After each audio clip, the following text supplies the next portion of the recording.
Second.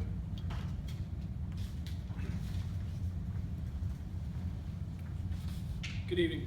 I'd like to update the media and the public on an incident that we had occur at the jail earlier this evening. It really started this morning at around 3:53 a.m. Police were dispatched to the 4000 block of Adderoff Road on Jacksonville's south side. The officers that were dispatched there responded to a 911 call that a male had broken into somebody's backyard and was attempting to get in their house. Once officers got there, they found a 44-year-old male by the name of Paul Testa, T-E-S-T-A, who had been in the complainant, the 911 caller's backyard, was fighting with their dog and had damaged their fence. During this scuffle with the dog, Testa had been scratched up either by the fence or by the dog or by both. Testa also talked about wanting to see his father. It's a relative that his father's been deceased for some years, so it was obvious that he was acting erratically, but however had damaged the complainant's fence, had been in their backyard, and possibly even tried to get in their house. So the officers that responded arrested Testa for trespassing and criminal mischief, really without any incident, and they took him into custody, transporting him to the pretrial detention facility, where they got there around 4:46 this morning.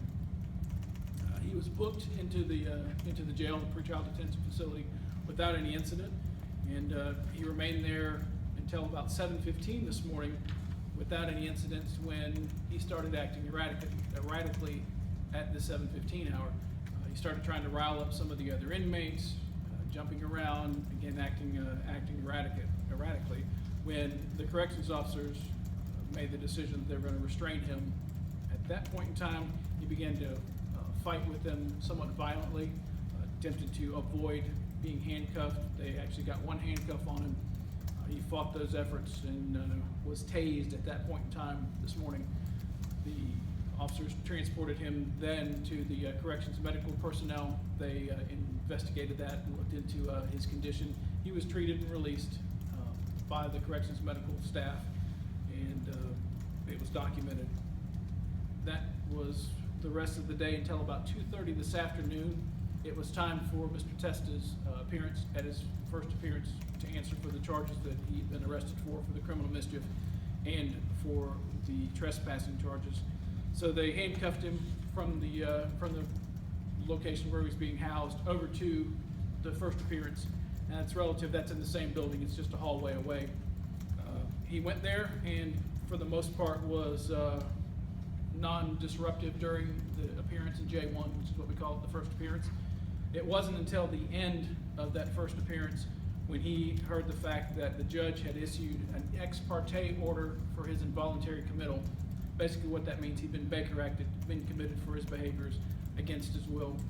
He didn't like that, started having some issues, tried to rush back into the courtroom, not sure if he was going to try to confront the judge or what he was going to do. Caused the corrections officers to again place him in restraints. Decision was made to transport him from the first appearance back up to the floor where he was housed. During that time, Mr. Testa became more and more combative with the officers who were transporting him.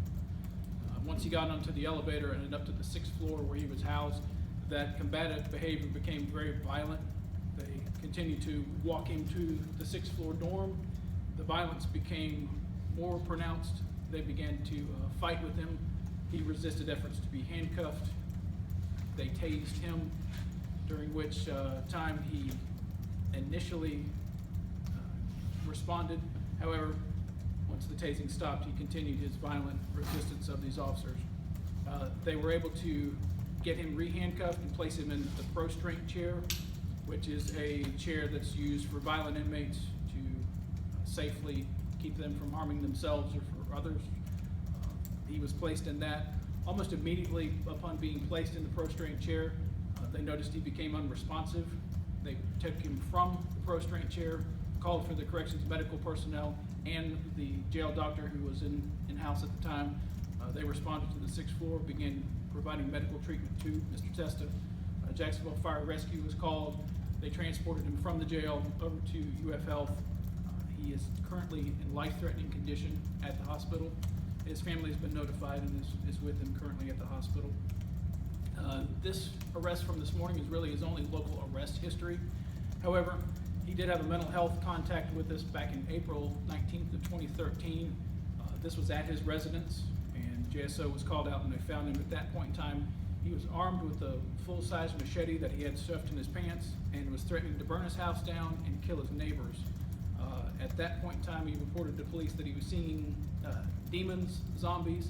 He was seen by the family members eating dirt and other bizarre behavior that he was exhibiting at that point in time. Can answer a few questions if anybody has any.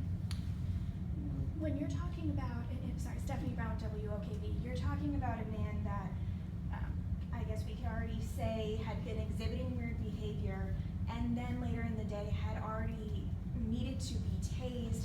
Should there have been more precautions when he was brought to his first appearance altogether?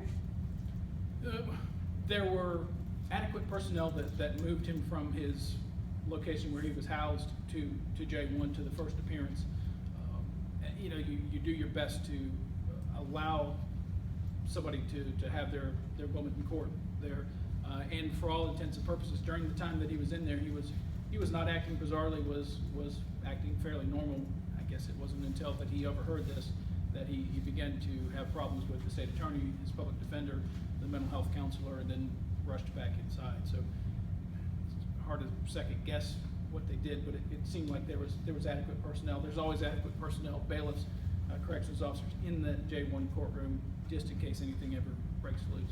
Can you tell us more about how this, Jennifer with Action News Jax, can you tell us more about how this prostrate chair restrains inmates from hurting themselves or others? Prostrate is really a brand name of chair, and it's designed for corrections environments, or I assume mental health, but my experience has been in the corrections environment. It allows for a handcuffed person who's handcuffed behind their back to be placed into the chair. Their feet are locked down, chest is locked down with straps, and it provides the safety positionally to sit, to not be able to kick, not be able to punch, and from them to harm somebody else or harm themselves.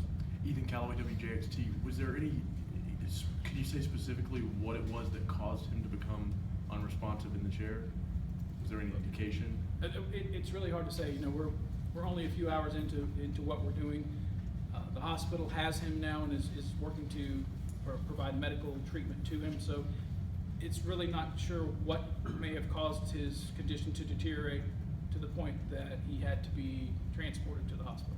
Has this ever happened in the past where someone is restrained in one of these chairs and has become unresponsive? But yeah, there has been issues in the past, or incidents in the past. Here at where JSO? Yes, ma'am, it has. How frequent does that happen? It is not a very often occurrence, but there have been times in the past that has occurred. Do his medical issues right now appear to be directly tied to the taser incidents or any, I guess, indication of what it is? Stephanie, it's really hard to know what there is. There's no true signs of trauma to him, to his body. He did have some marks on him, but when he was arrested last night, the reporting officer documented the fact that the dog that he was fighting with, or the fence that he was climbing, had left some marks. So that's about the only marks that we see on him, and the hospital's working through, without going into great detail of what they relate to us of his medical condition, to try to figure out what may have caused his condition to deteriorate. Can you be more descriptive about his escalating and specifically violent behavior? You know, especially when you know he's not armed, what would lead officers to deploy a taser? Well, keep in mind, he may not be armed with what you think is a typical gun, but if he has, as I relayed, that at least in one of these incidents, one handcuff placed on him, that is a very tenuous time for officers when they're taking somebody into custody. One handcuffed is extremely dangerous. It can be used as a hook. It can be used as, if your hand's in it right, almost like a set of brass knuckles to punch or to hit. So it's not armed in your typical sense of armed, but these folks exhibiting this kind of behavior can be very violent, and it takes more officers than you would typically think should to control somebody who's acting that erratically or fighting that hard. Especially get you with the times you So when they first took him to medical, there was no signs that there were, other than his mental health issues, there were no other signs of any type of illness that would have caused what ended up happening later in that? No, like I said, this morning, at the first incident where he was tased, he was examined by the corrections medical staff at that point in time and cleared by them, and really returned to the housing population where he was. So it wasn't anything that would have caused that. And I don't know what may have occurred before this call at 3 a.m.